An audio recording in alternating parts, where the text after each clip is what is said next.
आज छठ पूजाको दोस्रो दिन खरना हजुरहरूको कस्तो भयो। So hello everyone, welcome to my mini vlog. म रितिका बिहान उठेर केही बेर बसेर म चाहिँ नुहाइ धुवाइ गरेर रेडी हुन लागेँ। आज चाहिँ प्रपरली रेडी हुनु सुहागन जसरी भन्नुभएको थियो आन्टीले, त्यही भएर म रेडी हुँदाहुँदै मेरो हस्बेन्ड पनि आइहाल्नु भयो। अनि हामी चाहिँ तल पान सुपारी दिन गएको थियौँ पूजा गर्नलाई। अनि आन्टीले हामीलाई यो टिका लगाइदिनु भयो, स्पेसली यो ओरेन्ज कलरको सिन्दुरको। अनि हामी बसेर गफ गऱ्यौँ। दिउँसो चाहिँ कस्तो मजा आउँछ सबैजना बसेर गफ गर्दा। मेरो मामाको छोरी चाहिँ मेरै भ्लग हेरिराखेकी थिए। अनि हामी फेरि सबैजना भएर चाहिँ बजार गयौँ। फर्स्टमा चाहिँ हामी कस्मेटिक पसल गएको थियौँ, त्यहाँ केही काम थियो। त्यहाँको काम सकेर हामी अरू सामानहरू किन्नलाई छठ पूजाको बजार गयौँ।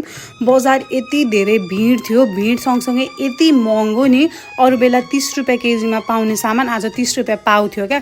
पूजाको लागि त किन्नै पर्यो। सामान किनेर आयौँ, केही बेर बसेर फेरि बेलुकाको लागि रेडी भएँ। स्पेसली बेलुकाको लागि रेडी हुनुपर्छ नि त। सो म पनि प्रपरली रेडी भएँ। रेड कलरको लिपस्टिक लगाएको थिएँ, म कहिले लाउँदिनँ थिएँ। अनि हामी तल गयौँ रेडी भएर। आन्टीले पूजा स्टार्ट गरिसक्नु भएको थियो हामी जाँदाखेरि। सो हामीले पनि ढोग्यौँ, पूजा गऱ्यौँ।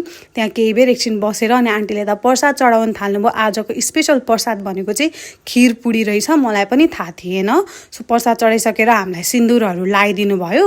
अनि हामीले प्रसाद खायौँ। मैले प्रसाद खाएको चाहिँ खिचिनँ, किनभने एकदम नबोली खानुपर्छ नि त। अनि मैले उब्रेको प्रसाद चाहिँ मेरो हस्बेन्डलाई खान दिएको थिएँ। आजको लागि चाहिँ यति नै। Thank you so much for watching.